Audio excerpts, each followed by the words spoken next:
going on, and we have 2 people watching it right now, and they can join anytime also, the call itself. I will share the link with them. So, yeah. Oh, YouTube isn't showing up. That's not really good. Now it does. Now it should. Yeah, now it does. I see that it goes. It was some kind of delay. Sorry for that. Okie dokie. So anyone can just step up, say something what they think generally about the community, what they wish about the bootcamp itself. If they have any specific ideas about the single courses which should be part of the bootcamp, when they should be, should they be at the beginning, at the end, or the middle of the bootcamp? Let us know. If you want to be, if you are like professional in your field, whatever it is, if it's related to DevOps, let us know. We would be interested to have you as well as a teacher. You can either help to shape the course, like prepare the courses and then run them as well.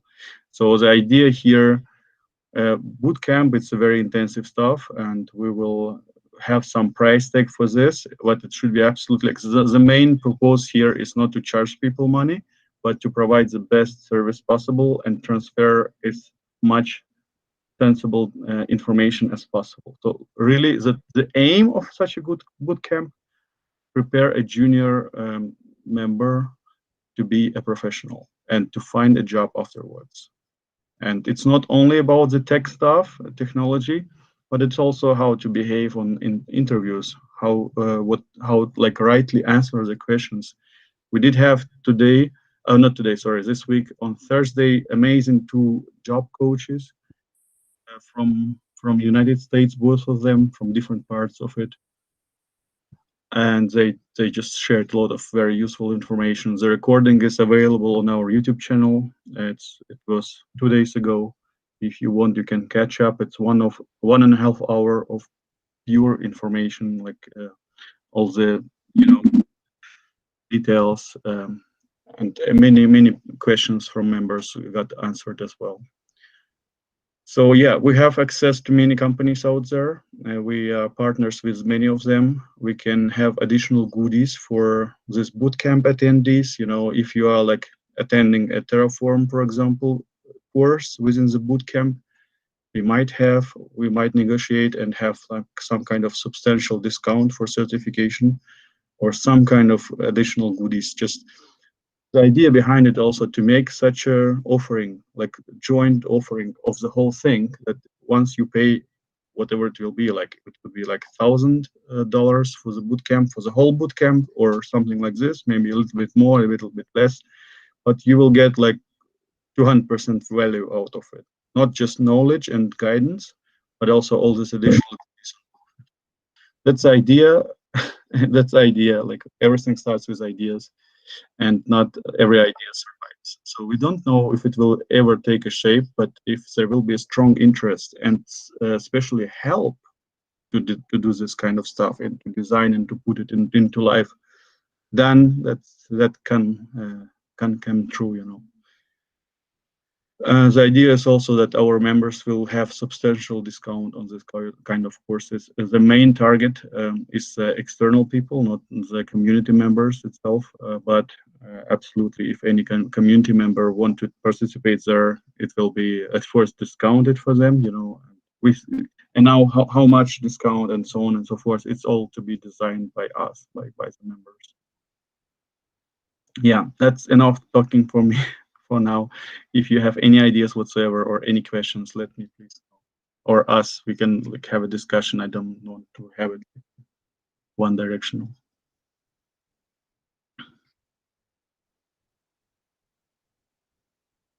Okay, that's the beauty of calls like this. We have already stuff in the chat.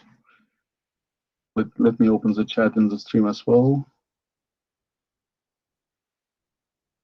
So that's an advantage. We have chat here, and you can post whatever you want or think it's relevant to our discussion here. And I see that Moin the Dev already some interesting links to other bootcamps. Reference from my end for bootcamp. Okay. Tech World with Nana. I saw it already a few times.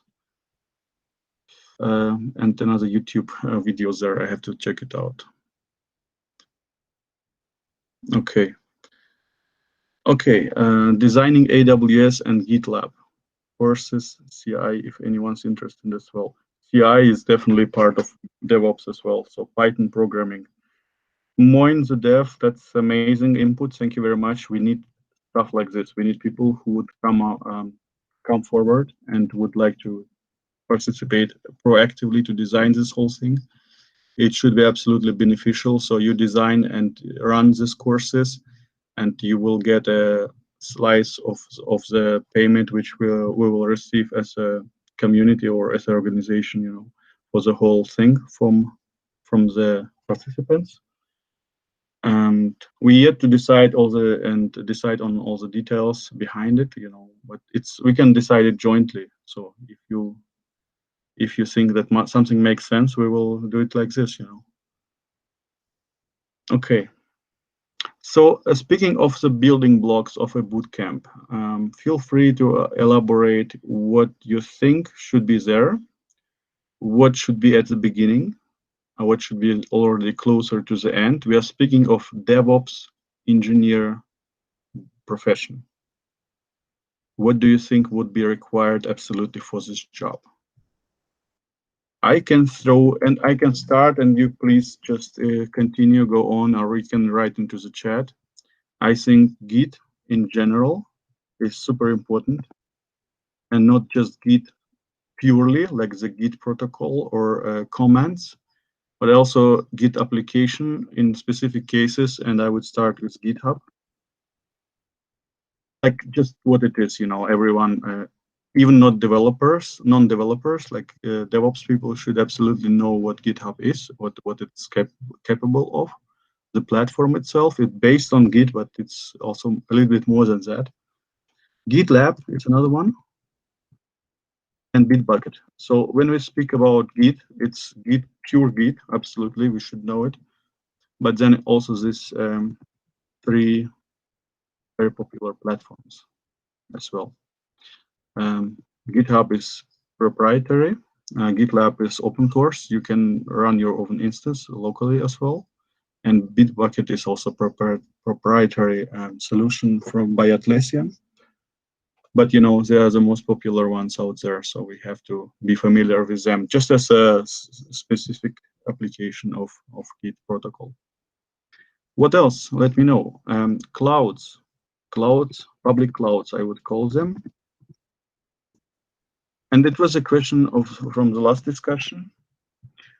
Should we learn one specific cloud and then know the differences comparing to the other major clouds, or should we? What would be the strategies there? Or should we have a selection? Maybe someone is very sure that their future will be connected with Azure, for example.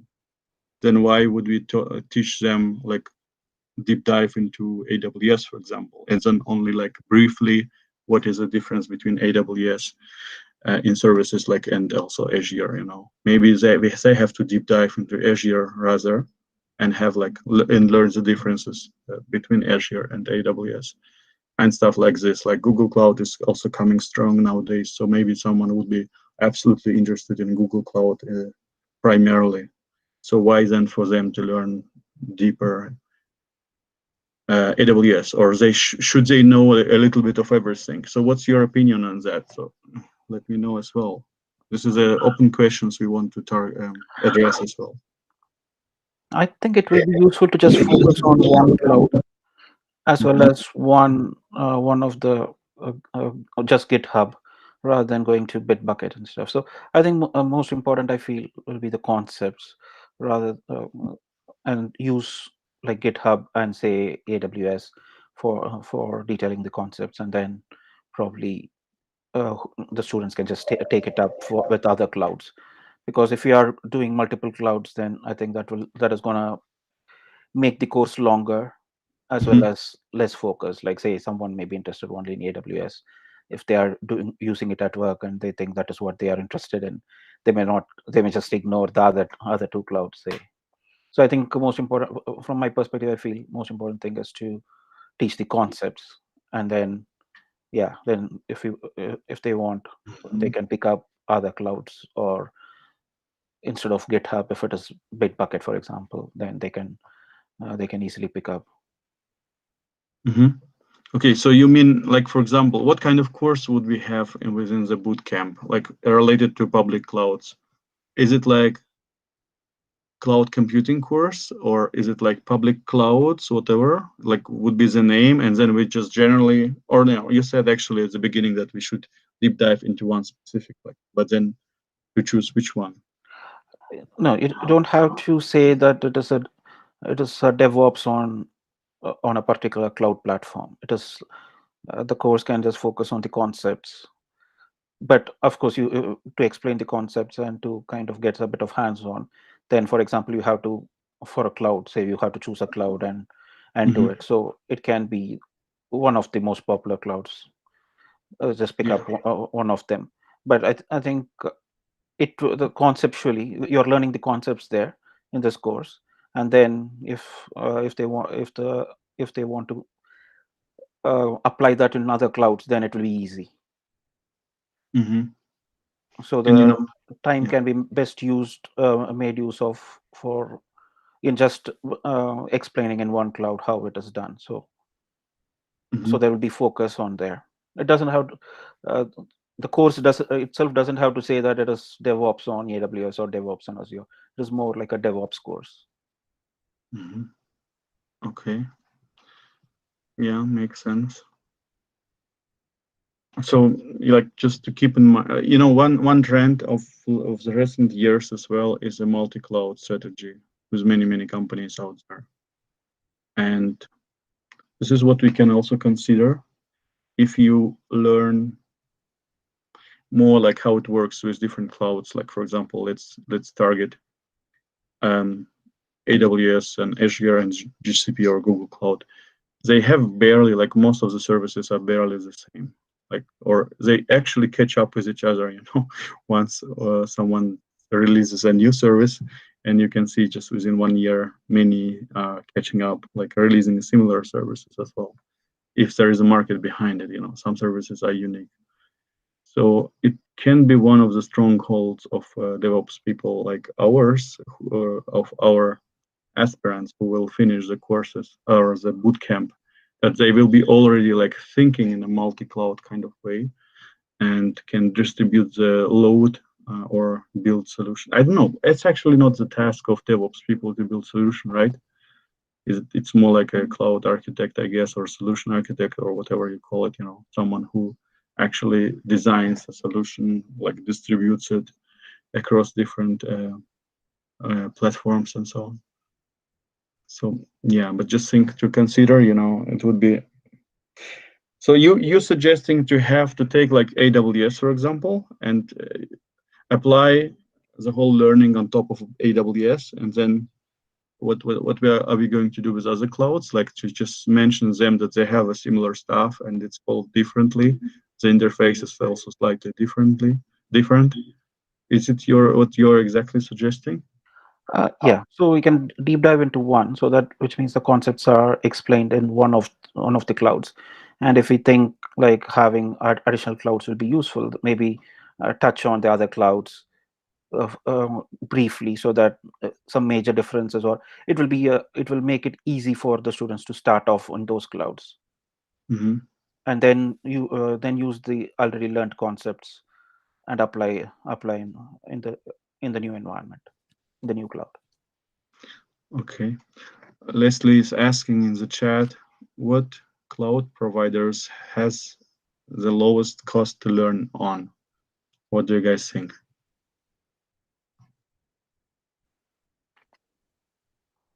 Is there any opinion in the group? Uh, Yeah, Google I think offers like $300 uh, uh, worth of usage within a year. So I think I don't know. I don't know what AWS or Azure offers, so Hmm. can't really comment on that personally. Yeah. Go on, I think Lakshmita. free offering for learning purpose, either it be AWS or Azure, we can get around $150. It will be for 3 months, I think. Hmm.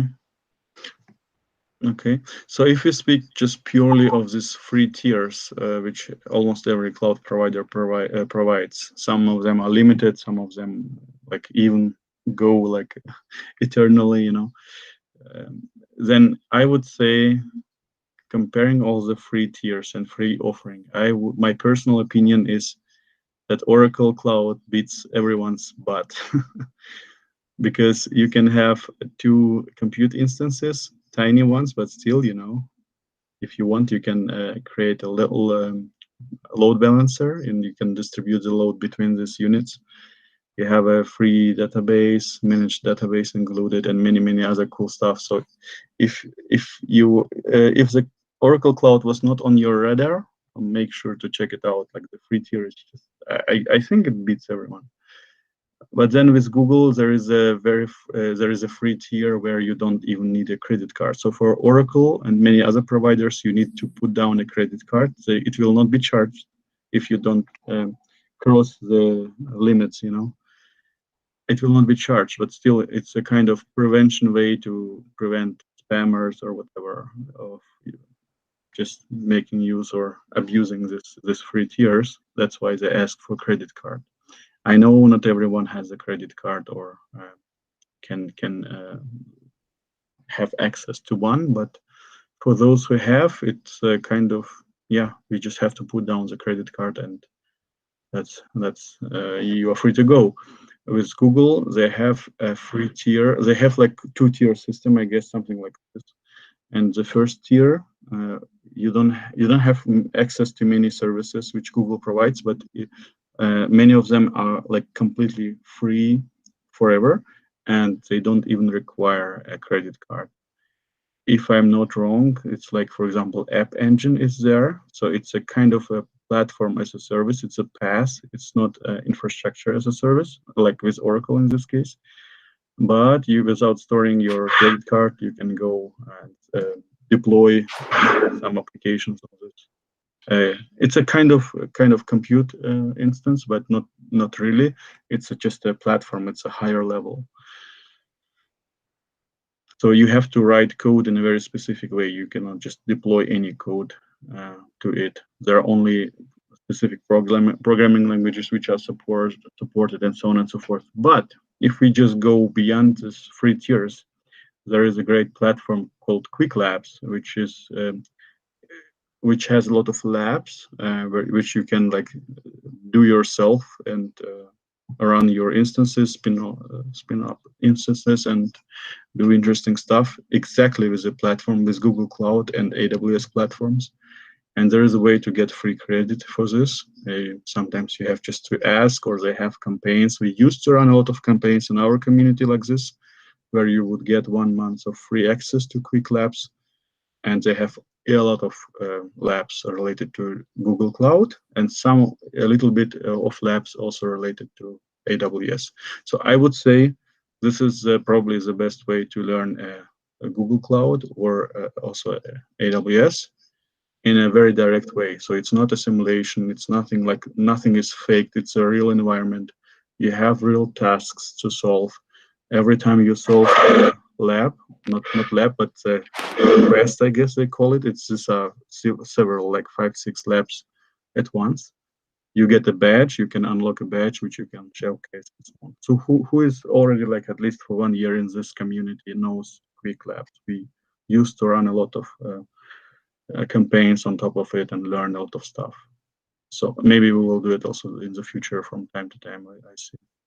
Yeah.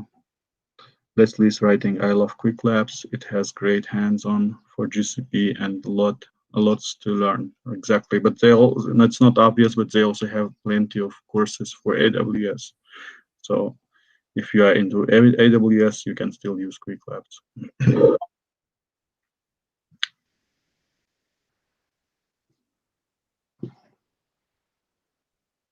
Okay, we have a discussion going on here in the chat about the free tiers. Yeah, AWS has a great free tier. It's probably one of the innovator in this field. With their 1 year of free tier, you can really also do a lot of stuff. Have one, I guess, EC instance or run like EC2 instance run like full time, a tiny one. Yeah, Rory, I see you joined. Nice to see you here. How are you doing? I'm good. I guess I just wanted a bit of context. Can you hear me? Yeah, we can hear you. Yeah, I wanted a bit of context about why we're discussing free tiers. Is this a motivation for picking a cloud to kind of start off on? Yeah, the question was from a member, like, what would your, what free way, or like, I don't remember exactly the wording, but what would be the cheapest way to learn cloud technology, like specific cloud provider? And that's how we kicked off the discussion of free tiers here. Yeah. If we're choosing like what cloud provider to align with, I don't think picking who has the best free tier as the metric.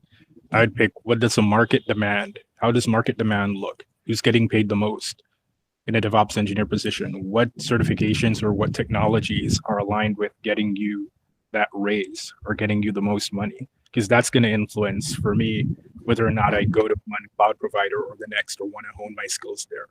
Because at the end of the day, it's a job and you want to be paid. So even if, for instance, Oracle has come up, they had their free run and whatever, but they still don't have as much reach or as much pull in the market right now. It's still AWS, GCP, and Azure at this point. So I go with aligning with what is the best career progression, how you're getting paid, and so forth, as well as probably community, because community is a big thing. For a lot of these cloud providers, who has good community support. Because I even saw the thing you posted the other day about the member of Alibaba, and like things like that, having bad community can totally put a bad taste in your mouth. So like I look for stuff like that when I'm thinking about what technologies to focus on and whatever. For me at this point in my career, like I'm a DevOps architect. At this point, I just want to be the best at all of them, because you really can't single out.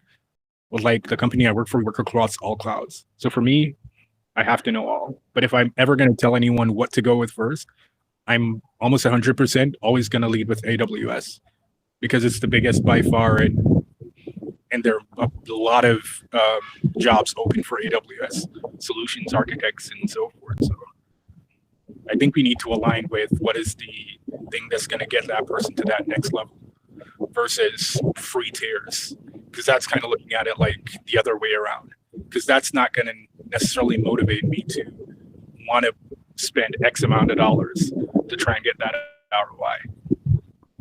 Mm-hmm. Yeah, makes total sense. The only thing I can add here, and that's the case where you free tier matters. It's when just about half a year ago, I switched all of my little projects, like there were like 5 or 6 of them, from AWS, where we used to pay like $50 a month, completely to the OCI, Oracle Cloud Infrastructure, I guess they call it, like the full name. And you know what? We are completely within the free tier. We don't pay anything starting from this moment. But it's just a hobby project, it's not like a full grade tier distribution and scheme, for a client. It's just for myself.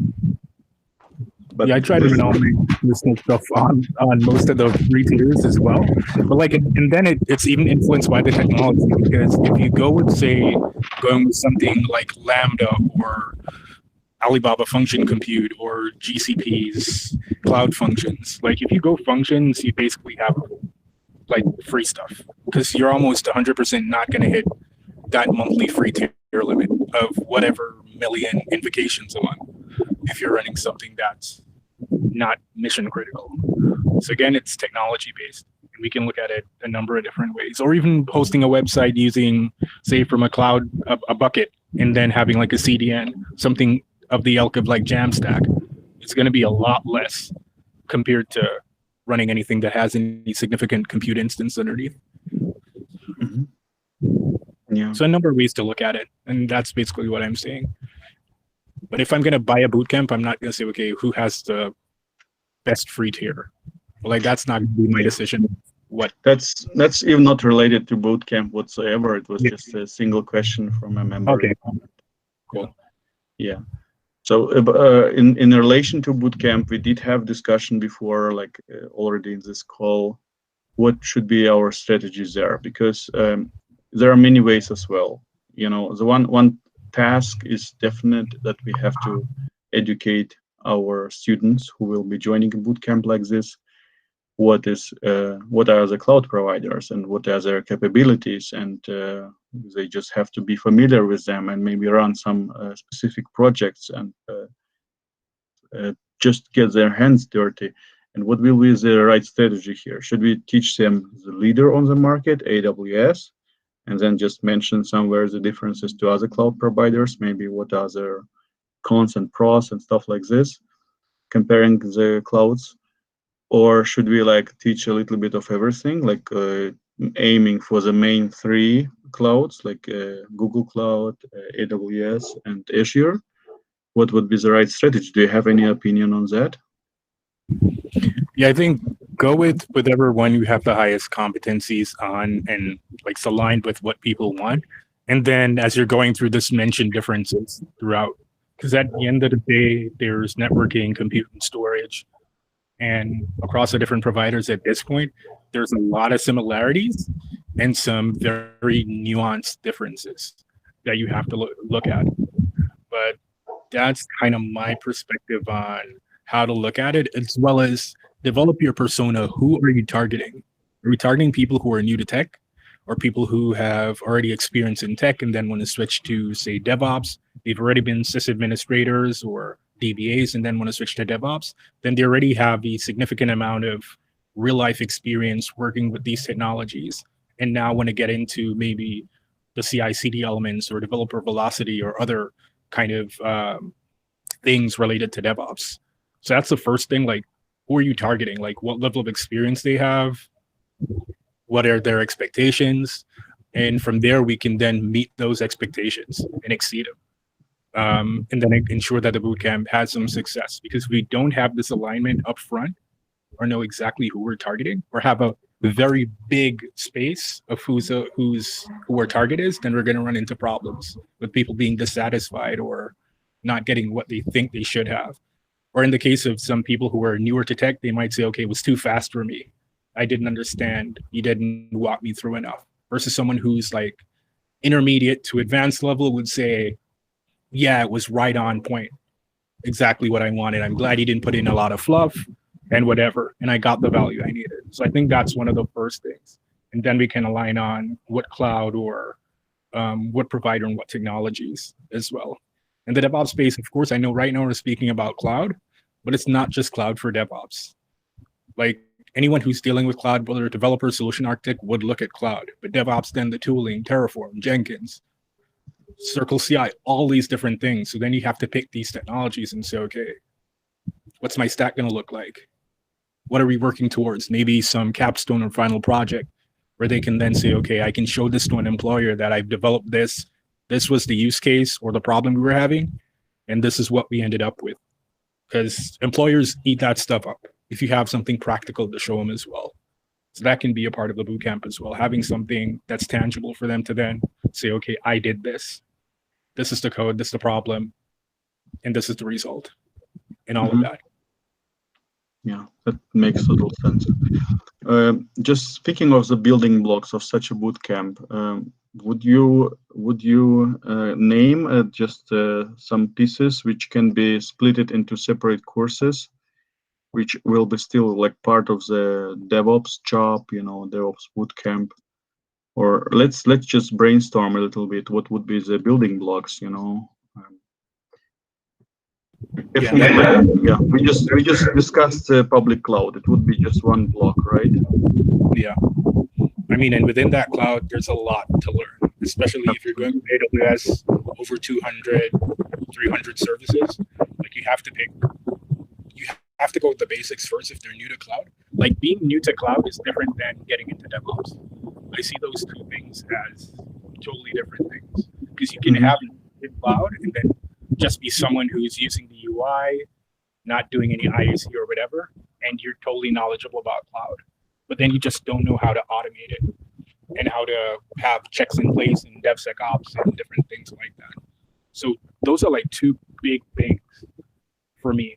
Like even if you look at Nana's her bootcamp, like hers is focused on AWS, and she's giving you that intro, building up with some of the artifact repository kind of stuff, and then taking you through like Kubernetes, and then CI configuration management afterwards. Which in a lot of other bootcamps, people will early on teach you about configuration management because, of course, you don't need to know Kubernetes ahead of actually deploying a VM and configuring it with like Ansible or Puppet or Chef or something else. So I know we just need to sit down and kind of hammer it out.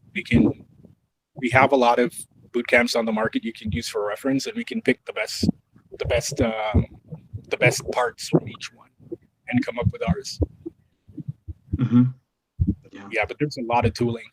We just need to pick the ones we're strong on, because it makes no sense if we pick tooling that's super popular and then for us as whoever is going to be creating this not to have that experience, or having a path where we say, okay, we're going to be using this. We see this in a lot of bootcamps, so we know there's a lot of need for it. Or we do our research, look at Indeed, look at LinkedIn, or look at other kind of career websites, and we're seeing that a lot of them are asking for this technology. And so for us or anyone else who's going to be creating this, even a path for us to like pick these early, upskill, and then be able to teach them. Because I mean, I'm just looking at it ahead of time, kind of looking at what is out there in the market, what's in need at this point, and then that'll even change. Like looking at it from having an initial DevOps course or whatever, or DevOps bootcamp, it'll change over time. Like what's more valuable to people. It should. Yeah, and I think that as well, having a bootcamp is nice, but then having people to kind of have this, be able to pick stuff a la carte. Like say, okay, from the bootcamp, maybe you have the bootcamp, it contains, say, like in Nana's case, 15 courses. But then you have those courses, you sell them individually or give people access to them individually. And they can pick in from each one in the bootcamp, and it'd be a lesser price, but of course, per course, it's going to be a lot more versus paying for the entire bootcamp and getting all 15. So just looking at it from that way, because I know for a lot of people, having a bootcamp would say 15 courses, and those 15 courses not being something that you already don't know, you're going to be missing value. And for a lot of people, that can be the differentiator as well. Whether they go to something like Udemy and just pick courses at will, so okay, this covers Terraform, this covers HashiCorp Vault, or whatever. So that's another thing. Yeah, makes sense. Just speaking of other learning platforms, so what I think a bootcamp can have an advantage, where you have a teacher or instructor who will always be there for you. This is the first. So if you didn't understand some specific point, you can always reference to the instructor, and that's just one thing you usually would not have with all these online courses, which are, by the way, pretty good. Many of them are very high quality, especially like Coursera, Pluralsight. These are pretty high level courses there. Not speaking very much of Udemy. There you can find anything. Also the lowest quality ever, but you have to be. But then instructor.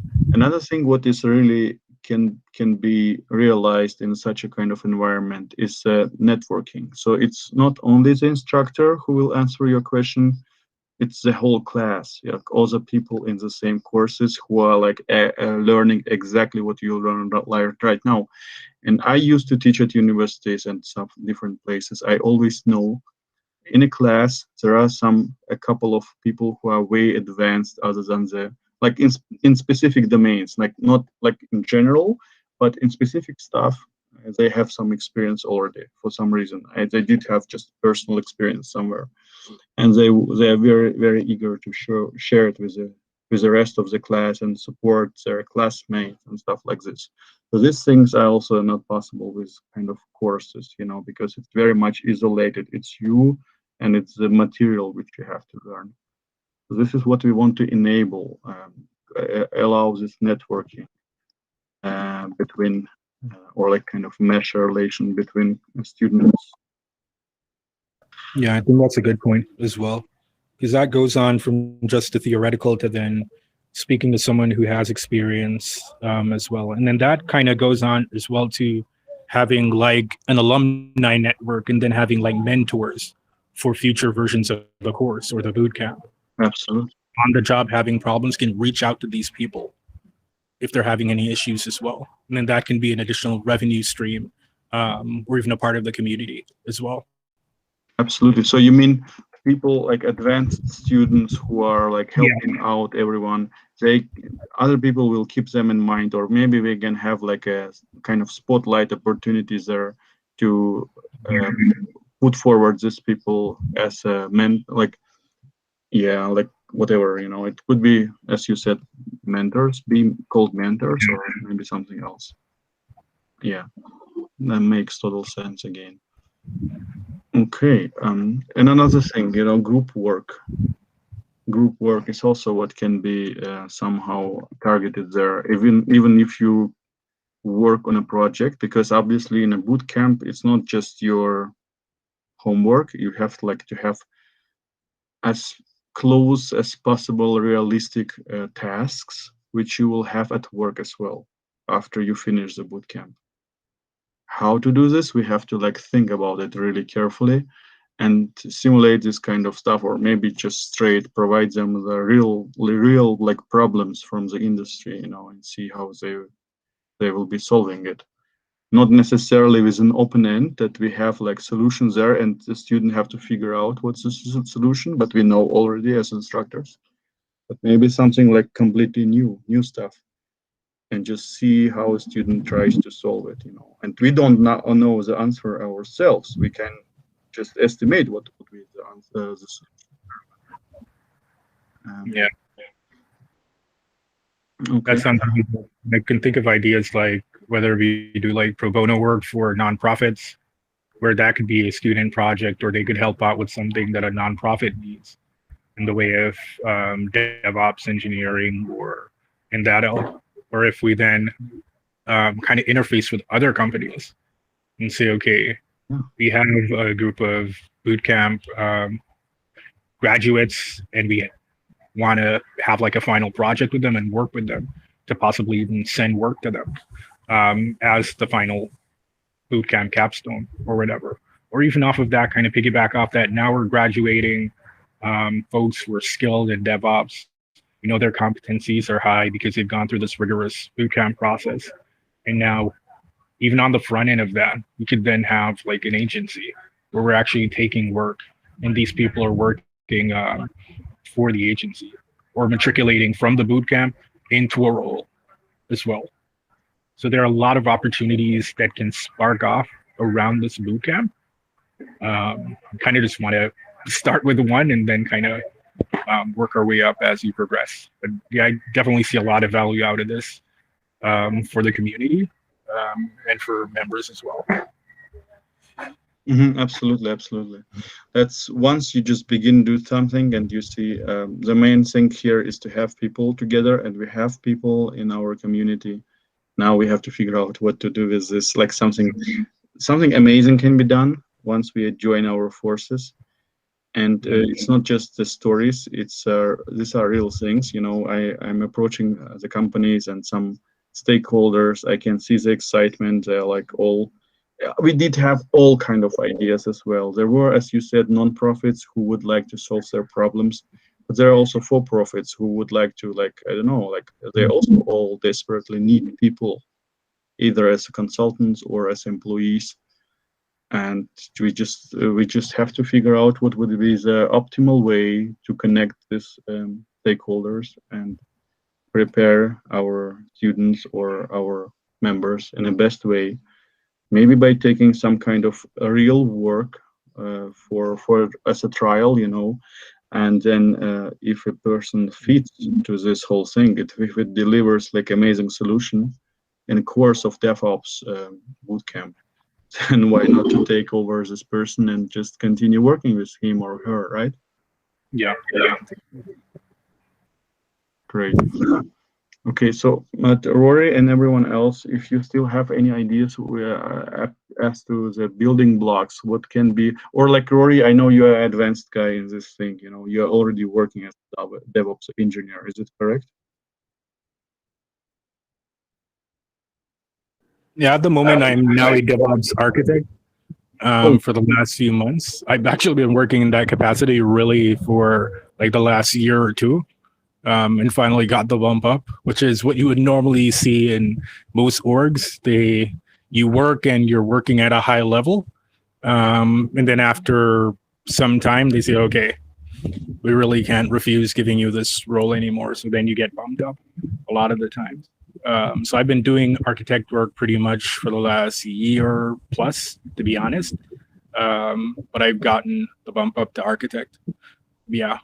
And for us, like where I work, we work on other customer projects. So it's not just internal to the company. So I'm seeing what different companies are using, what they're looking to adopt, as well as the problems they're facing, and then knowing what solutions are either specific to a company or what solutions are actually working across all companies and they're adopting as pretty much the standard.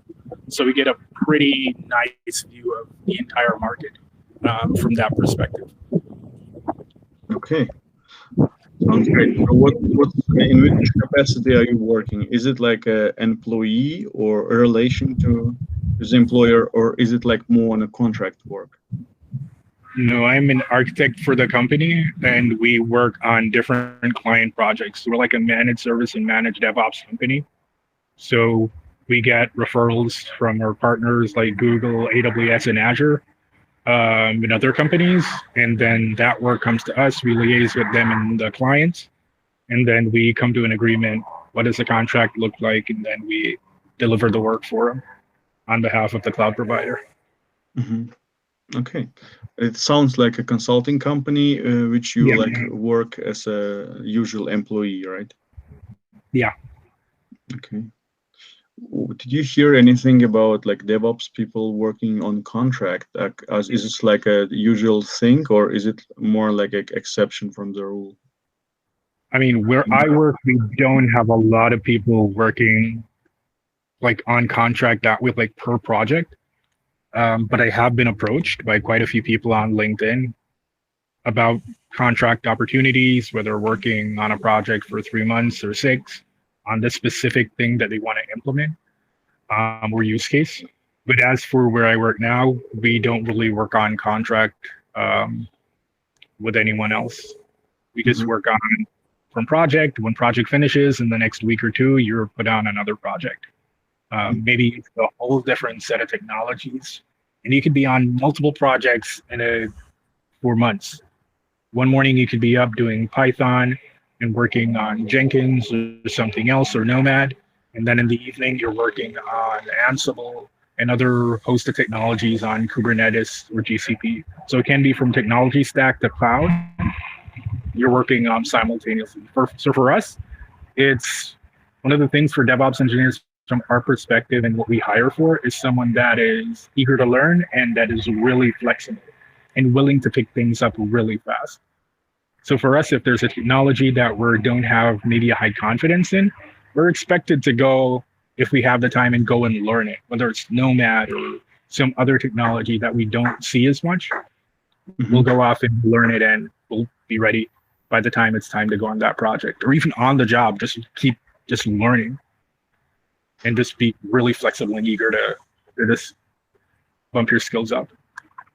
Rory, I remember how we spoke with you as the other day about having the open mindset when you had this job, right? Like this is probably one of the most important qualities, to be like open-minded to learn further stuff, just not fix everyone in your mind and that's it, but be just welcome all other technologies which definitely will come up.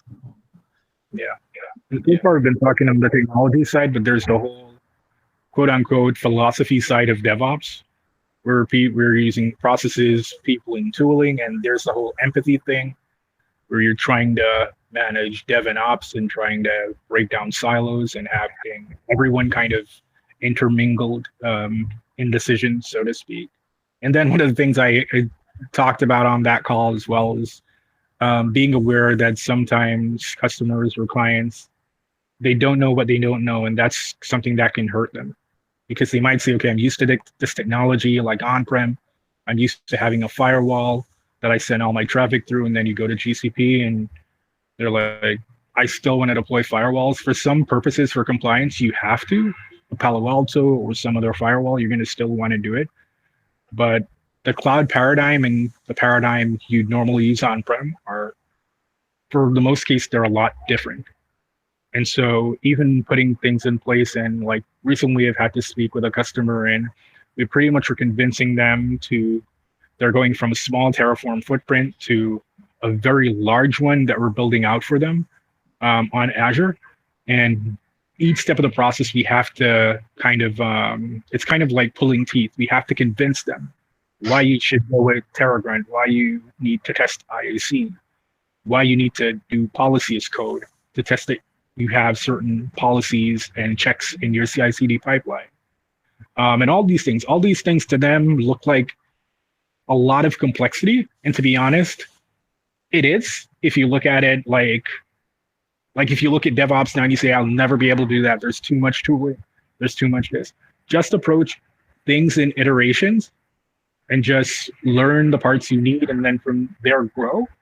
Because for them, it's a small team, but they're growing massively in infrastructure they're managing. They don't want to jump, have the complexity in place. And we're like, all these things are guardrails. They're things that are needed so that you don't blow up in prod, so that you don't deploy code that doesn't work and destroy something without first having tests in place in your test environment in dev. So from our perspective, we know that. We've seen all of this before. And so explaining to a customer ahead of time when they don't have that knowledge or that perspective can be a hard battle, but it's one that is totally necessary in getting buy-in from sponsors and the client and so forth. Because at the end of the day, if you give them something that they want, but you know it's not what they need, it's going to reflect poorly on you at the end of the day. When they finally upskill and like, why did these guys give me this? Why didn't they give me what I needed versus what we're asking for? So it can bite you both ways, but we're always on the side of recommending the best, suggesting the best, and then kind of pulling you up to get to that level of governance and control in your processes while not slowing down developer velocity at the same time. So it can be a fight, and that's a part of DevOps as well. Mm-hmm. Yeah, we very often hear the term trusted advisor, and I guess this is more or less what you have to be working with the customers in a DevOps role, because as you said, you might have much deeper knowledge as what they have, and sometimes you have to convince them that this is their optimal solution for them. But then, yeah, your argument can always be, you know what, you hired me because of my knowledge and my expertise, what I have to share now with you. And you definitely want to have like up-to-date technologies and pipelines working for you in your interest. That's why I'm here, you know, and it's just, but it takes time, of course, to earn this trust, you know, and it just, if you can have like smaller deployments, but already like showcase and win this trust in the early stage, it really helps, you know. That's the other side of it. Yeah. Because at the same time, you have to listen to the customer. You can't totally just put aside everything they're telling you, because the information that they're telling you is very valuable. Small team, they are trying to fight off complexity. They're competent on these technologies for now. We're going to be working with them for upwards of a year, and we know as they go along and kind of look at our code and ask questions, they can get there. For them, it looks like a mammoth task, but we're listening to them. Small team, you need checks in place. You need module tests. You need to be testing stuff at not the most granular level for them, but at least at very logical places where you can check ahead of time early on in the pipeline and even do security checks early on. because it is massive if you have a massive. It is really painful if you're like a 2 dev team or small team or DevOps engineers and you're managing a lot of infrastructure. And so we're putting stuff in place, which again, they can't see why it's valuable, even being a small team, but it's going to pay off like hundreds of times over once they kind of get up to speed. So yeah, it's not just throwing away what you're saying just because you know more, but you have to incorporate that and be empathetic and understanding of their pain points as well, and Sure. try to solve for those. But at the same time, not where it hurts them, where they don't know. So it's kind of a balance. It's a really tight rope to walk on. But yeah, that's another part of it. Beyond the technology part, just the soft skills and listening, the empathy, it's a big part as well. Yeah, a great point. We have here some feedback in the chat as well. Moin the Dev, very cool name. The person shared some ideas about the Katacoda, and we saw it already. It's a platform created by O'Reilly where you can run systems in your browser mostly. And just without much of a setup and installation, it really helps to learn stuff. There is another one I know, which I saw pretty frequently recently. It's a struct or something like this. It's written in a funny way a little bit. It's not very difficult to. Oh, it's not very easy to type it. It's some funny letters, but it sounds like Instruct. It's a Dutch company which also created something similar. Hashi is using it to showcase how Terraform works. What else? I recently attended a bootcamp with for Gremlin. It's Chaos Engineering. They also use this platform, and some other companies. So, by the way, a little sneak peek here. We will have in about 1.5 weeks a bootcamp provided exclusively to our community, and the bootcamp will be about the chaos engineering, also based on Gremlin, the company which will make the bootcamp. It's affiliated or it's a partner of Gremlin, but it's not Gremlin. We will have we requested some goodies from Gremlin as well. We will have like 3 to 5 t-shirts as a giveaway, but also everyone who will attend the bootcamp will also receive a certificate of attendance from this company, which will run it. It will be 1.5 hours of just pure experimentation and getting your hands dirty in this kind of a controlled environment. You don't have to set up anything on your computer. You can run everything in the browser and learn how actually, like with the chaos computing, just to shed a little light on this whole technology. It just you're killing your system on purpose. Just seeing what it can all survive and how your team will react on this kind of situations. That's why Gremlin is someone who will like just mess and screw your system. That's why they probably picked this name and logo and everything. So chaos engineering, it's about bringing down the system in a very controlled way and seeing how it reacts and where are the bottlenecks and what have to be fixed and addressed. So it's very funny. You can attack your own system, your own web applications, and see how it all works. It's a very cool bootcamp which we will take. Not next week, but the week after the next week. On Thursday it will be, and we will put the announcement already, I guess either today or tomorrow, just during the next days. So very recommended, but you will see it on our event pipeline. Yeah, but speaking of Katacoda, that's a very cool thing. You need, I guess, a subscription to access it. We have a partnership relation going on with O'Reilly. We have a special code. It's somewhere in our Slack and everywhere in our communication channels, but just let me just quickly pick it and share because probably we have new people here as well in this call. I will just share it with you within just a few minutes. So this special registration code which we have, it will allow you to use for 1 month O'Reilly learning platform. It's a very cool thing. You can learn a lot of stuff there. You can have access to many resources provided by O'Reilly. Yeah, just I will share it with you just within 1 minute or so. You will see it in the chat. Any other input from the members related to learning platforms, to the DevOps?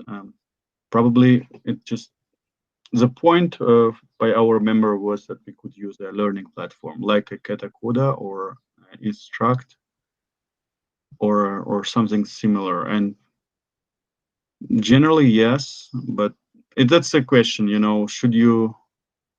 are you expected to run systems stuff on your computer or like in a real setup, or should you be provided with some kind of easy platform? And it can be gradual. It shouldn't be like either black or white. It can be just for some tools, maybe which are not super essential for you. It's just important to understand how they work, like type a few CLI commands and see how it reacts. Maybe a virtual platform would be sufficient. For some key components, like, I don't know, like Terraform, for example, probably it's just worth it to run it in a real system, to set it up on your machine and just work with this like pretty extensively. So it's something what we can decide or can be decided on case by case, depending on the technology.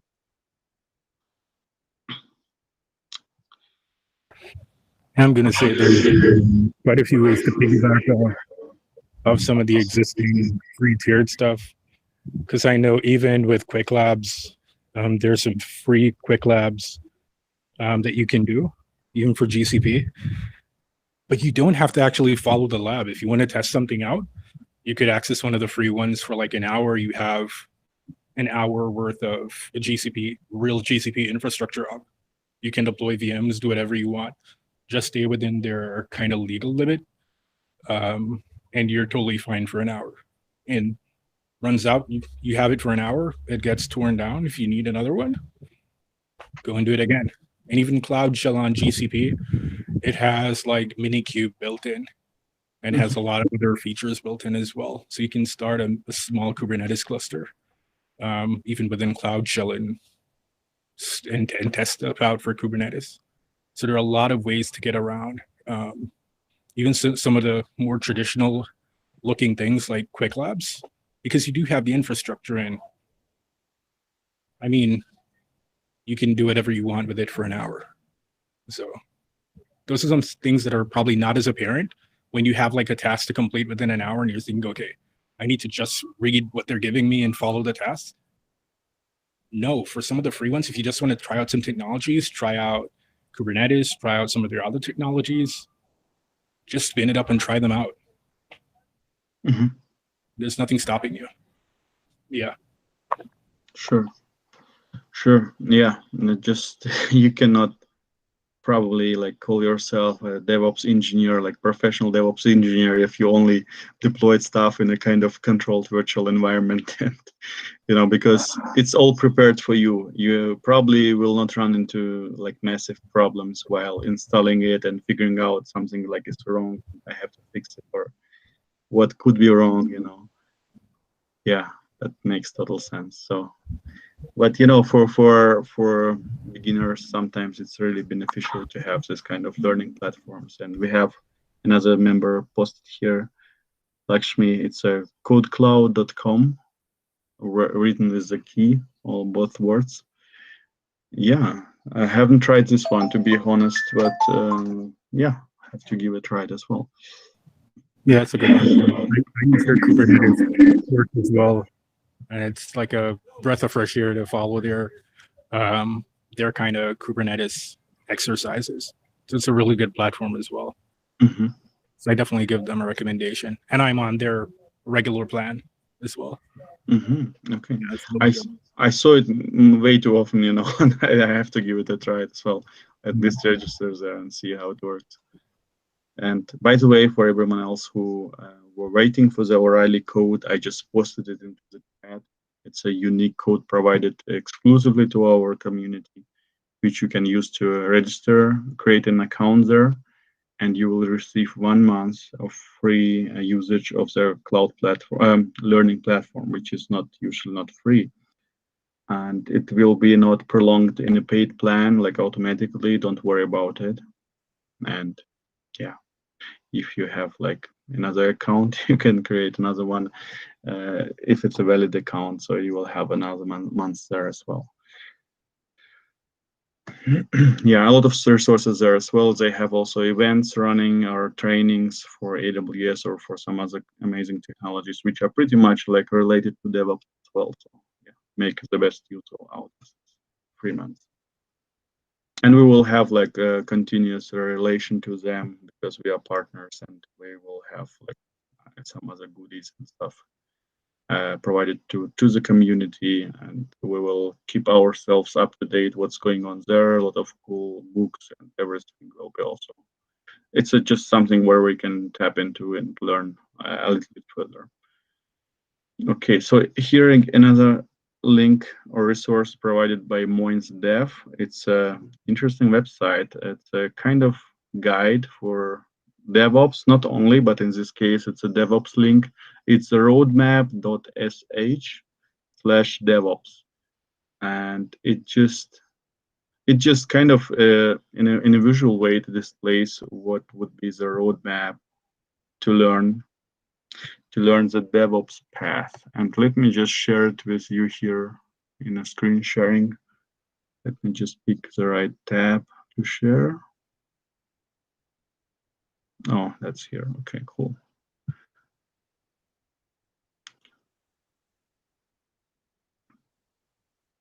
Okay, you should see my screen now. So this is a DevOps roadmap, step-by-step guide for DevOps or any other operations role. That's a very interesting thing, you know. So here we go. This is the beginning of the way. And the first block is learn a programming language. And it's also a first obstacle. What programming language? There are plenty of them listed here. What would be the right programming language for us, for our bootcamp, or like for the majority of the people? Do you guys or girls have any opinions on that? Feel free to share. Would Python be the right language? I don't really think or believe that C or C++ would be the go-for language if you learn DevOps, right? Go is very popular. Rust is very cool as well. Node.js, it's a backend and front end. Ruby is it used to be super popular and interesting, but I guess in the recent years it has its own community. People are excited about it, but I don't see like crazy development going behind it.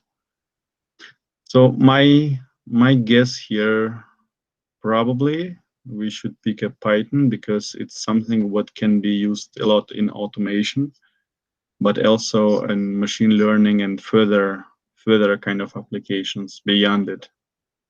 It's pretty pretty nicely developed also, and it has huge community behind it.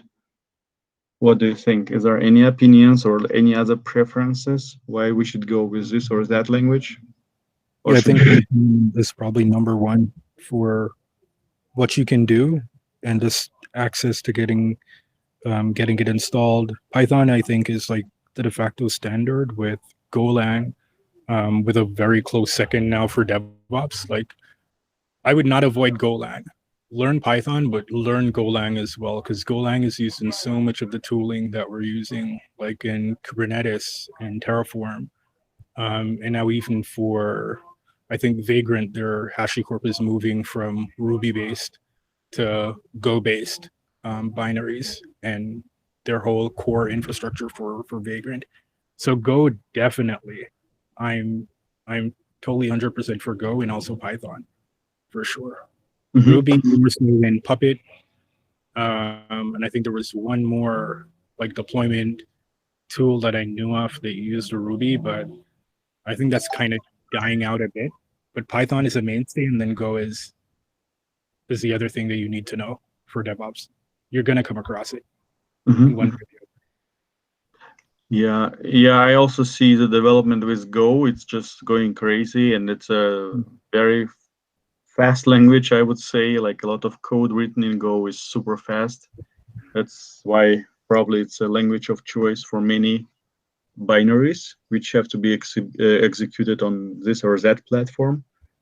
But speaking of binaries, if a product will be delivered in binaries, then you just have, as a DevOps, nobody is actually expect from you to deep dive into or compile a code or compile these binaries, I guess, right? You just take them. You just take the latest release or the release you want, and you set it up, and that's pretty much it. This is what is required from you, just to run this code, and it will be written in Go, definitely, yeah, in many cases. But nobody will actually expect from you to mess with the code in Go, right? Or No, they're not going to. That's right. They're not going to expect you to have deep expertise in Go. It's great if you do, because then you can use that knowledge on not only internal projects but on open source projects like Terraform and Kubernetes and others. But just know what the language is, have some type of I'd say beginner to intermediate knowledge, like be able to read code and know what it does and know how you can affect it. But it's not expected that you're going to know like advanced level stuff. It's good if you do, but it's not an expectation from my experience. Mm-hmm. Okay, great. So let's move to the next block. And this is like the comment here from the authors is, it doesn't matter which language you pick, key is to get some programming knowledge for automation. I don't really buy it, because if you just learn C from scratch because you think it will be like cool to learn C for DevOps, you want to become a DevOps engineer, I don't see even much application of these Asian languages. These are actually great languages for specific use cases, for specific applications or environments, but these are fading away a little bit, already in our time. It's not I don't know. So I wouldn't agree that it doesn't matter which of the 7 languages to learn. It's just the matter is important that you learn a programming language. I think you can kill 2 rabbits or kill 2 flies with this, if you pick the right language as well. So you learn the programming, and you also pick a language which actually very popular nowadays, and this is, I absolutely agree with you, Rory. It will be Python as the first choice, and choosing a second language, I would say either actually Go or maybe Rust, but even slight preference from my side also for Go. Node.js is another great thing, and it runs on JavaScript, but do you really need to know it as a DevOps person who is more building pipelines, automation pipelines, creating setups? I'm not sure about. I'm not sure if JavaScript is so important in this field. I don't know. Probably not. Generally, I would, if you want to become a front-end developer or back-end or full stack developer, for full stack, probably Node.js is the best language to go. But we are not talking about the full stack developers here. It's the DevOps people. So again, yeah, I absolutely agree with you, Rory, and that we will have probably people, or if somebody want to step up and oversee these courses in Python within the DevOps, we will appreciate it, and we will welcome it, and we can make a very good use of it, of this knowledge. Okay, let's move further. What is it? Understand different operating system concepts. That's probably very important, right, Rory? Or anyone else also? Yeah, I agree.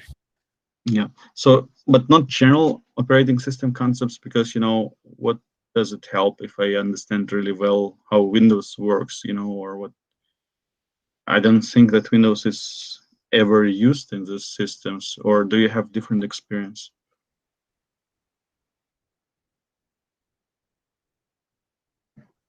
For me, I've definitely had to do some automation on Windows Server. And I think if you're going to go the Windows side, you have to know PowerShell. Okay, that's PowerShell is, and you have to know it well. PowerShell is by far the best shell across any operating system, Windows or Linux. It just is, because it passes objects between piping stuff. You can output an entire object versus just text, and that in itself is super powerful. But anything on Windows, you need to know PowerShell, because you can do anything in PowerShell. You can automate any GUI operation you could possibly do. You can automate it in PowerShell. And so that for me is something you have to know, because you do have that as well. Even with Packer, billing golden images, or setting up servers a certain way, you need to know PowerShell. Yeah. Yeah, makes total sense. Okay. Okay, great.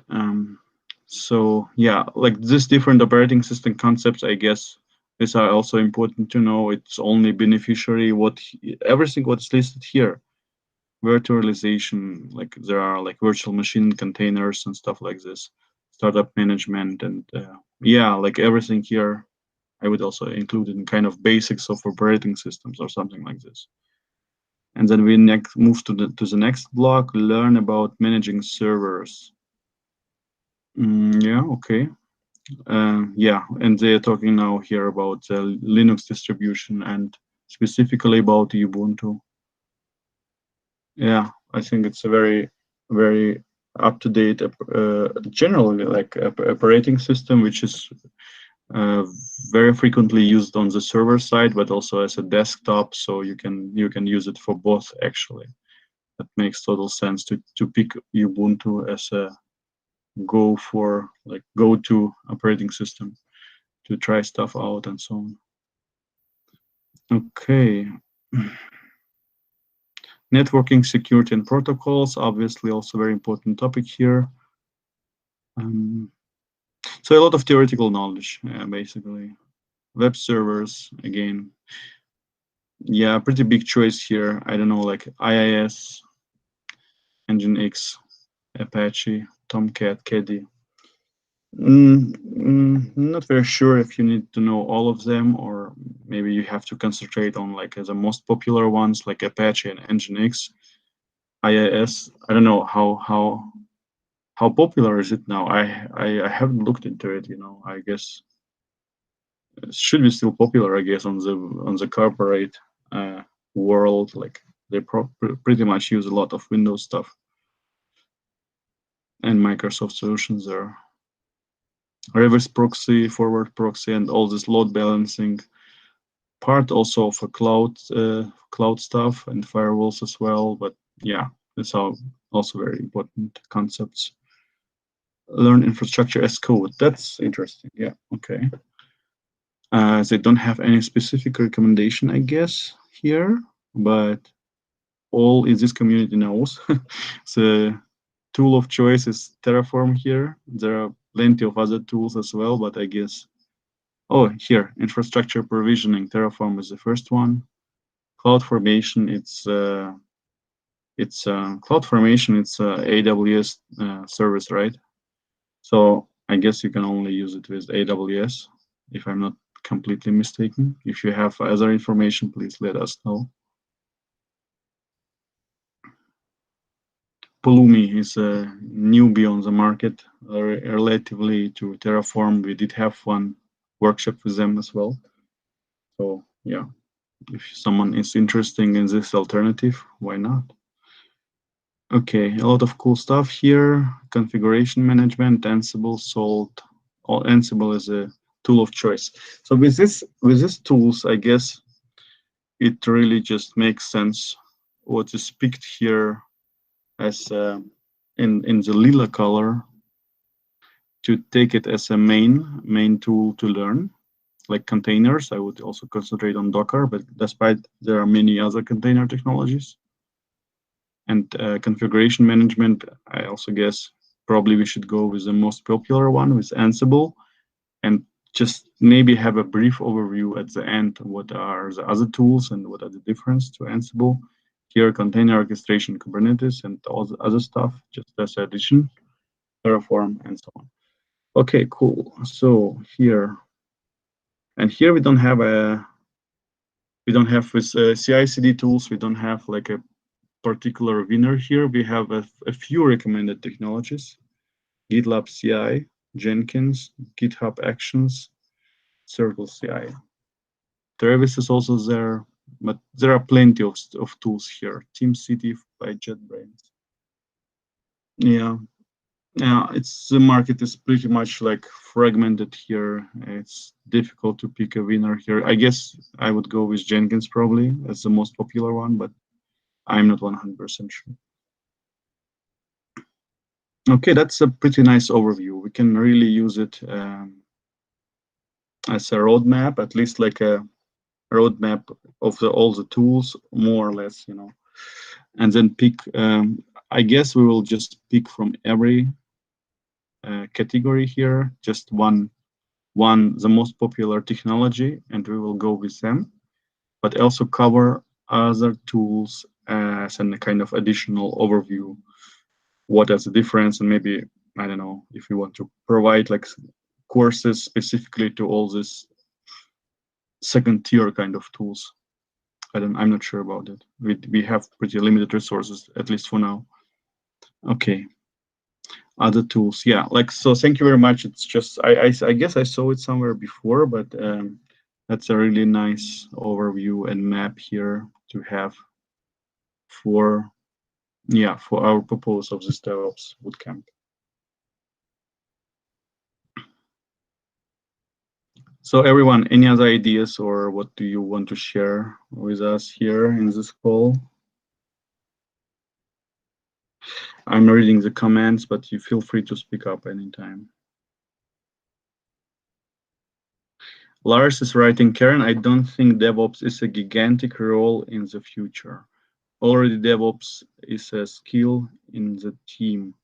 So it's more developers learning DevOps as additional skill. That's a good point, but the problem is the tool set and the knowledge which you have to grasp as a DevOps is it's pretty big, I would say. And I wouldn't, no, I know developers and many developers, they might use one tool or another tool, for their stuff. But I don't think that they can just a team of developers completely can dissolve role of DevOps within them, and then kind of that you will not need a DevOps people anymore. It's like DevOps is a new, I guess, reincarnation of system administrators, and I don't think that the developer would to be a system administrator like back in the days, This is like completely different roles. Someone is just taking care of the system, that everything is runs as it's supposed to run, and another person, developer, is just way ahead in their code and just adding some new functionality, and the system is constantly running tests and need fixes and so on. I don't know, in small teams, in startups, in a kind of small to middle-sized projects, probably you can take care of this stuff as a ambitious developer who want to be also on the DevOps kind of field.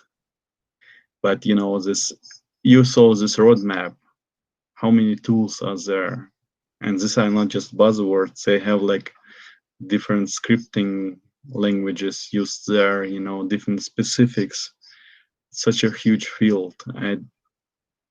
I'm not sure that developers want to be familiar with all of this, and I still think these are two separate kind of roles. But you are right in the way that developers are also messing with a lot of these tools. Some of them are maybe created for the developers in the first place, So I think still the DevOps is a very distinguished role, and it has a lot of job ads, and companies are seeking for DevOps and willing to. And there are all sort and kind of ops, we discussed in the last week in the last Clubhouse call, that there are many ops out there. There are FinOps and all sort of other like ML ops, machine learning ops. So some people who just take care of the operations, that everything runs smoothly and as expected, you know. So these are operations people and these are developer people, you know, who are creating new stuff, like adding some business value to the whole like project or whatever it is. Moin, the dev, you have to drop. That's okay.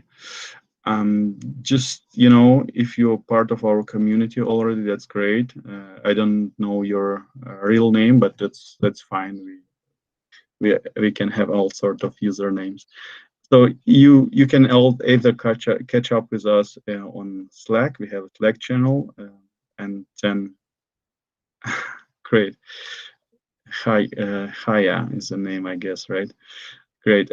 Yeah, we have a Slack channel. We have a Telegram group where a lot of discussion going on also on a daily basis. We also have a Discord server, which is kind of quiet a little bit, you know, but anything can be discussed there. I'm also registered with all of these platforms because like we have to watch over them and that everything goes smoothly there.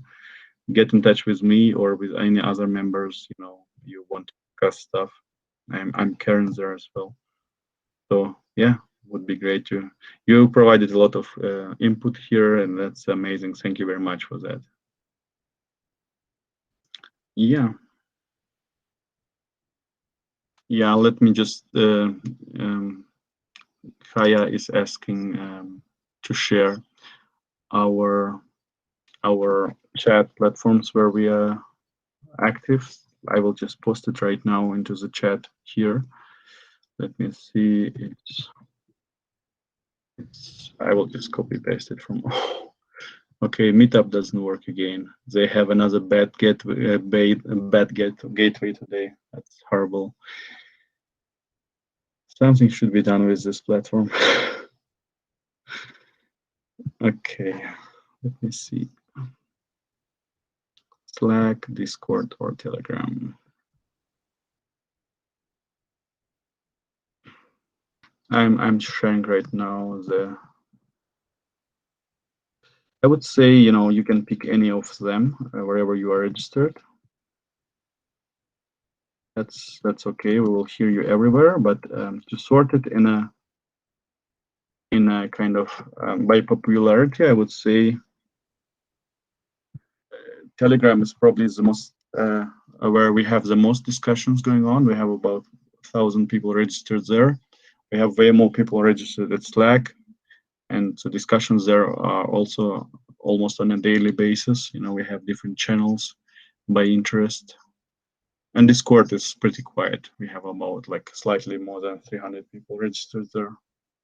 But some people, you know, they use Discord and they only prefer Discord. I also saw it a few times, and they are very much anti-Slack or anti-Telegram. So for these people, there is an opportunity as well to keep in touch with the community. So let me know if there's any other input or discussion points for today. We did have some brainstorming today of some points related to the bootcamp and to DevOps role in general. This amazing roadmap was shared by Kaya, what is great. We will. It's just a great source of knowledge for like to keep an overview what's going on there. We will definitely use it as a roadmap as well, but not pick everything what is listed there. Obviously, there is a huge set of tools there. So. Okay, great. Yeah, Kaya, take care. We will, if there will be no other discussions for today, I guess we can also wrap up pretty soon for now. Actually, there's one, someone asking for a discussion on SRE and DevOps in the chat. Mm-hmm. A discussion of what? Sorry, I couldn't hear it like clearly. SRE, Site Reliability Engineering. Yeah, that's a good question. So is it like comparison of SRE to DevOps? Like, what's the difference?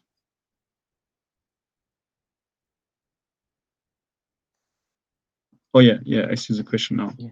It's from Sharik.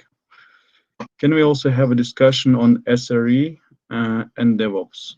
So SRE stands for Site Reliability Engineering. This is actually, I guess, how Google calls their DevOps. So I guess in many cases, these terms are interchangeable. If you go through Google job ads, you will most probably not find anything mentioning DevOps, despite they have a lot of DevOps and they need even more. But you will not find this keyword there or this buzzword because they use another one for their designation of this people, and this is site reliability engineers. So DevOps engineers, SREs, are in my book pretty much similar roles. Is there any other opinions or anything else to add? Feel free, anyone, to jump in and let us know. So if you're looking for DevOps positions, make sure that you're also looking like either have an operator in your search query, like or DevOps or SRE, or if the system allows to do this, or have different queries where you have like one for DevOps, looking for DevOps role, and another one for SREs. Because what Google does, a lot of companies think this is cool, and they jump on the same bandwagon, calling the same roles like the same way. Yeah, I see Sati has posted here a link to a Google blog, and it's exactly about SRE versus DevOps, competing standards or close friends. Oh, actually, they have a video there as well. So yeah, please see in the chat and follow the article. Probably, I guess Google is explaining themselves there, why they call it differently or how they see it differently than DevOps. But again, from my experience so far, you will not find DevOps roles within Google or in their job ads. They don't call. I attended many courses and events with Google. It's none there to be found. Maybe I'm wrong also. I don't know.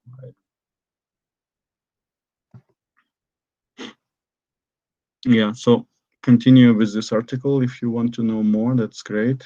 That's a great question, by the way.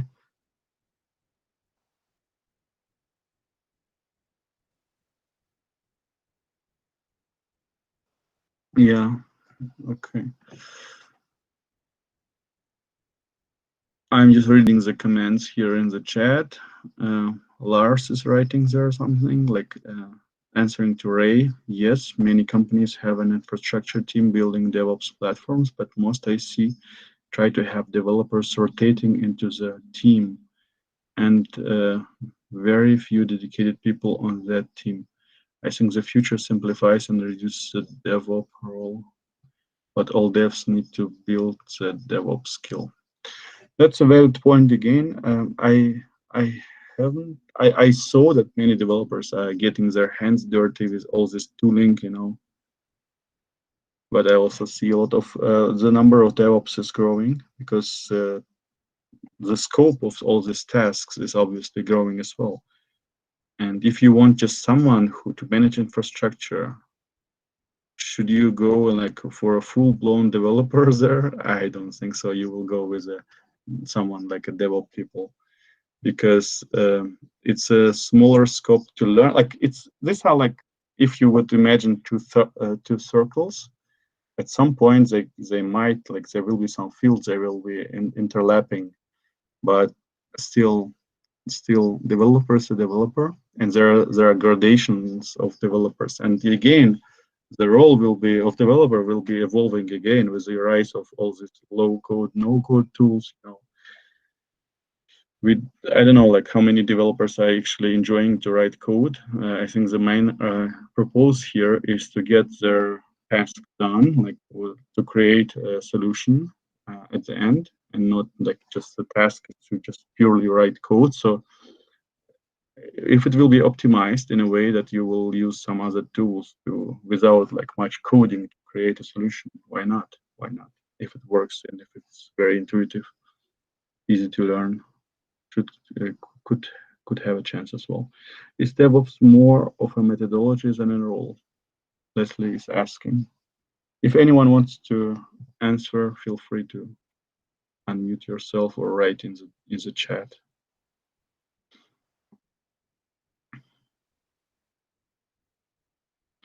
I don't know, like it's DevOps looks like more.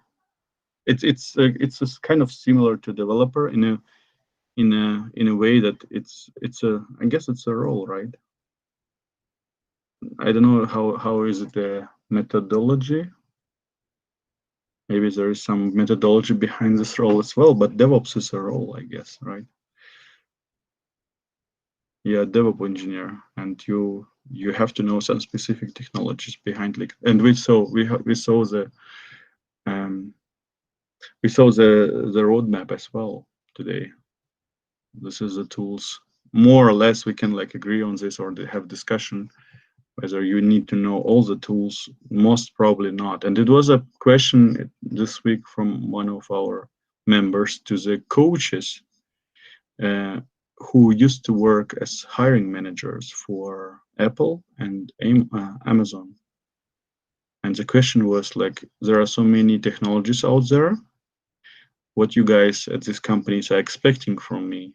Should I know everything? Like, should I know like all the technologies out there? It's difficult, you know.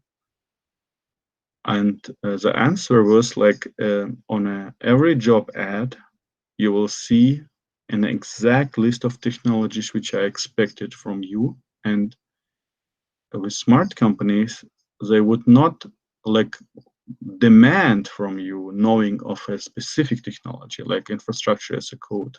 You should know Terraform. They would demand from you to know, like, or require from you to know any of the tools in this field. What they will do with you, in many cases, they will teach you what they actually using in their specific case. But they require from you an understanding from how it actually works, like the whole thing, and that you get your hands dirty and you worked in a project, you know, where you use this tool. Again, speaking of cloud technologies, and this is just not telling here you, it's a real experience. Even companies like Microsoft for Azure positions or AWS roles, like a solution architect, for example, or even Google roles for Google Cloud. In most of the cases, they will not require you from you to know these cloud technologies, but just to know any, like profoundly know any cloud technology. And then they will teach you how to use their technology and how to adapt your knowledge to the specific case. So it will be not the main point why you will make it or break it with them, you know, don't worry about that. Probably the main point will be like, or the main factor will be like, if you are a great cultural fit, or like you have the right mindset for this role, or some stuff like this, you know. But not that you know like profoundly Google Cloud. You can be very great, like, you know, you can know very well AWS, and you probably have worked for like with this cloud for 5 years or so, and you are just a real great architect. You know, you can build amazing systems with this current toolset that you know. But that's why they want to have you. They will provide you with a different toolset, but still you can continue with your role as a cloud architect, probably building now on their technology, you know, and you have like your skills which can be applied at this role, which will not change very much, you know. It's just a way of thinking, you know, solving problems and stuff like this. And we have a continuation of the discussion going on here in the chat, but that's a great conversation. So feel free to continue it further in one of our chat platforms, Slack, Discord, or Telegram. What we can do, we can have another call, similar call also at the same time, at the same weekday next week, if you want. you can like write into the chat if you think it just. I would wish to have it more like, you know, that not only me and Rory speaking, but more people are unmuting themselves. And thank you, Sati, and some other people who did it today. Would be great to have like a kind of many-to-many conversation. But you know what? We can start also small like this and see if it goes further, and it will attract, if it will attract any further interest by the members. We will try it definitely like the next week again. At the same time, we will move a little bit further with the DevOps bootcamp concept. If you are someone experienced, if you want to be an instructor for one of the courses, feel free to get in touch. We need people like you, and I think we can. It's all up to us, you know. If you ask me, I probably will be not capable alone to pull off this whole thing, you know. And I am the reason why I'm returning back to it, because there were queries by at least a few members, like who kept asking again and again, you know, like how this project is going further, what's the stage, and so on. So it's still in the we are still in the beginning, but every time we catch up with each other, we go a little bit further. We have some other like more urgent tasks for now. Like for example, our community website is long overdue. For now, we are mostly dependent with events, announcement, and so on this pretty lame platform called Meetup.com. I'm not a very big fan of it, because you know it has so many flows and it just throws sporadically some kind of errors all the time. And it's so outdated. It's just unbelievable how popular it is and how outdated it is. But you know, that is what it is. But a community website would solve it. And you know what? Exactly tomorrow at the same time, we're going to continue it with building our community site. This time with Lucas. Lucas is one of our admins. He is a developer, like 100% developer, not a DevOps person. And we can ask him maybe tomorrow if he also like use a lot of DevOps tools, and if he thinks that DevOps still should exist or not. I guess he will say yeah, they should exist, because he doesn't want to mess with all this, you know, infrastructure automation and stuff like this all the time. From time to time, yes, but probably not all the time. He's very excited about developing solutions and stuff like this. So we will deep dive into the framework, which is called Next.js. It's a very interesting framework developed by the company Vercel. Vercel is just a company which is a hosting provider for many Jamstack projects and websites. Jamstack is another very cool buzzword which you can look up. But basically, it's a new way to develop web solutions where the code is actually distributed on a CDN network. It's not on one server. It's distributed across the world, like as a set of static pages. Like back in the days, you know, when there were servers without any programming language on the back end, so without any PHP or Perl or whatsoever. It was like just a static HTML website.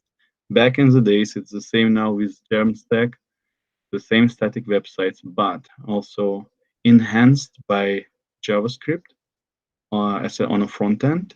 So it just pushes the static code together with the JavaScript code to the CDN network, to the edge. And then once the user calls these pages and the JavaScript is getting executed, and the static pages are also there. So if it's a big chunk of text, like an article, you will immediately get it as a response without like even asking any remote server. It's very close in your region, and you can get immediate answer from your CDN node. That's Jamstack, and we will be doing a lot of Jamstack and diving in. Actually, the next Thursday we will have two speakers at our community who will be speaking about different concepts or like different aspects of Jamstack. One is performance, another one is an API mesh. So if you And tell you guys, this Jamstack is going to explode. It's just early days for this technology. We will build websites and web solutions in a different way. It will be not so much bottleneck anymore, like you have. Of course, you can have like multiple instances of the code which will be serving the queries. You can have load balancer and all that, but still, if your instance goes down or like your region goes down, that's it. Well, you can say I can have multiple regions and distribution across multiple regions, but you cannot beat like 200 CDN endpoints distributed across the whole world and go figure how to DDoS that or how to hack that. It will be super difficult. But that's Jamstack.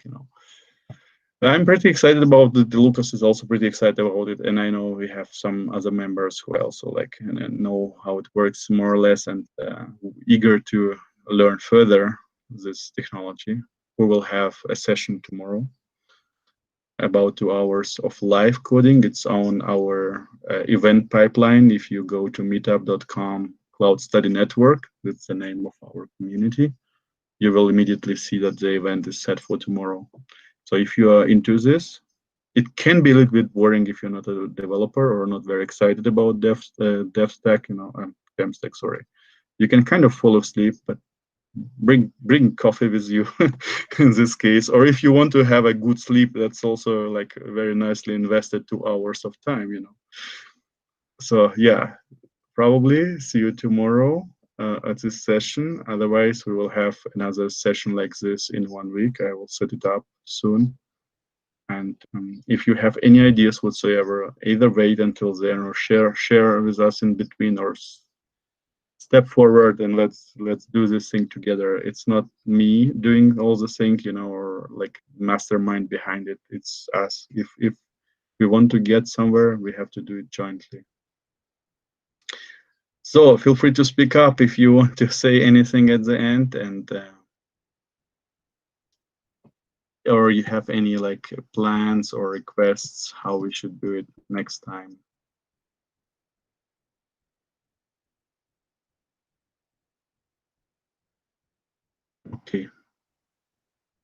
Okay, great. So let's then call today. Thank you, everyone. It was a pleasure to have you in the call. Hopefully it was useful for you. And yeah, then see you next time. Have a great rest of the day. Bye-bye for now. All right, everyone. Bye. Bye-bye.